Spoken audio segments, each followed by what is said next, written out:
ഹേ all, അപ്പം നമ്മന്നൊരു simple കാച്ചിൽ പുഴുക്കിൻ്റെ റെസിപ്പിയാണ് നോക്കാൻ പോകുന്നത്. ഈ സാധനത്തിന് ബാക്കിയുള്ളവർക്ക് എന്താ പറയാന്ന് എനിക്കറിയില്ല.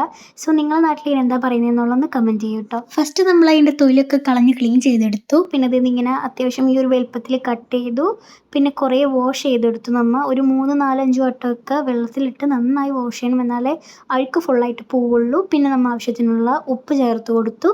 എന്നിട്ട് നമ്മൾ ഇത്രയും പോകുന്ന ഒരു കപ്പിൽ ഒരു 1/4 കപ്പ് വെള്ളം ഒഴിച്ചിട്ട് കുക്കറിൽ വെച്ചു. ഇനി അത് കാച്ചുന്നതിനായിട്ട് നമ്മൾ കുറച്ച് ഉള്ളി, അതേമാതിരി 2 പച്ചമുളക്, കുറച്ച് കറിവേപ്പില ചതച്ചെടുത്തു. അപ്പോഴേക്കും ഒരു വിസിൽ വന്നപ്പോഴേക്കും നമ്മുടെ കാച്ചിൽ നല്ലോണം വെന്ത് കിട്ടിയിട്ടുണ്ട്. അത് കഴിഞ്ഞിട്ട് നമ്മൾ നമ്മളുടെ സാധനങ്ങളൊക്കെ ചീനച്ചട്ടിയിൽ എടുത്തിട്ട് കാച്ചിയെടുക്കുക. ഒപ്പം കുറച്ച് വറ്റൽ മുളകും കൂടി ചേർക്കുക.